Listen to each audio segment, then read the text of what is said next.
Assalamualaikum warahmatullahi wabarakatuh. Apa kabar kalian semua? Semoga dalam keadaan sehat semua ya. Sehat selalu dan dalam lindungan Allah Subhanahu wa taala sehingga kita bisa mengikuti kegiatan daring ini sampai selesai. Ibu akan sampaikan tujuan pembelajaran pada pertemuan sekarang. Setelah mempelajari materi ini, diharapkan kalian mampu untuk satu, mengungkapkan kembali struktur teks prosedur. Dua, mengungkapkan kembali kebahasaan teks prosedur.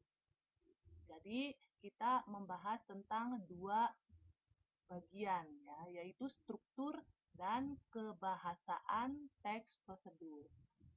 Berikutnya, Ibu akan paparkan struktur teks prosedur. Silakan sambil dibuka buku paket bahasa Indonesia yang sudah kalian pinjam di perpus ya. Struktur teks prosedur itu dibagi menjadi 3. Yang pertama, tujuan. Tujuan berisi pengantar dari sesuatu yang akan dijelaskan dalam teks prosedur tersebut. Bisa berupa pengertian dan manfaat dari sesuatu yang akan kita buat. Berikutnya, struktur yang kedua itu ada langkah-langkah yang berisi perincian prosedur tentang topik yang akan dibahas dalam teks tersebut. Berikutnya, struktur yang ketiga itu adalah penegasan ulang atau penutup, yang merupakan manfaat yang akan dicapai jika petunjuk atau langkah-langkah dalam teks prosedur tersebut dilakukan. Nah, Ibu ingatkan lagi ya strukturnya, itu ada 3. Pertama, tujuan. Yang kedua, langkah-langkah. Yang ketiga, penegasan ulang atau penutup. Nah, berikutnya Ibu akan tayangkan contoh teks prosedur. Silakan disimak dengan teliti.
Nah, Ibu lanjutkan yaitu tentang unsur kebahasaan teks prosedur.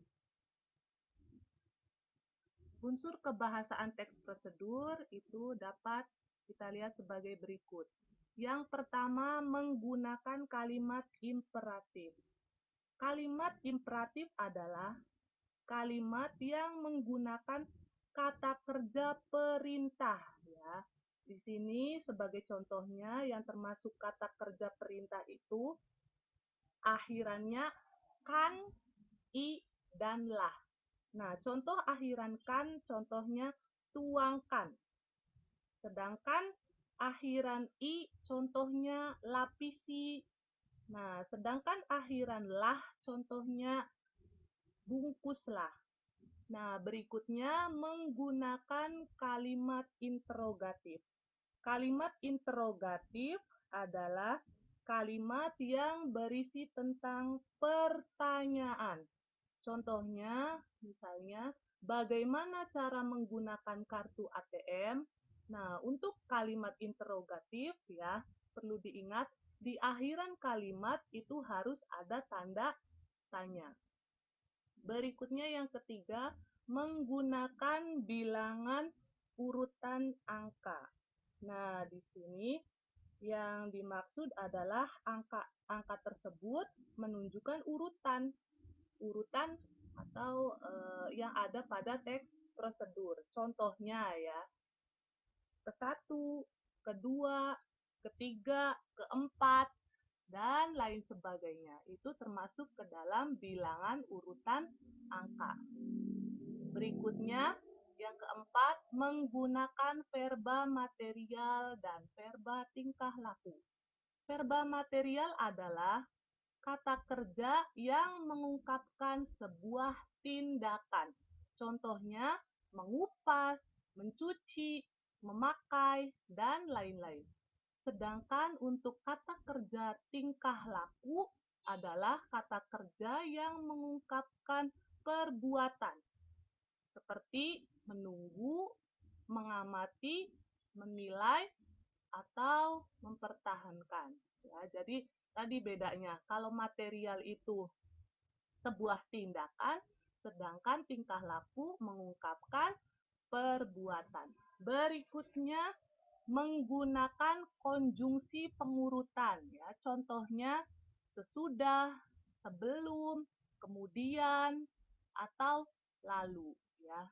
Berikutnya yang keenam, prosedur membuat sesuatu atau petunjuk menggunakan gambaran terperinci tentang alat dan bahan yang digunakan. Nah, itulah kebahasaan yang muncul pada sebuah teks prosedur ya. Nah, setelah Ibu jelaskan, nanti Ibu akan berikan tugasnya yang berkaitan dengan materi yang sekarang. Silakan dipahami. Terima kasih.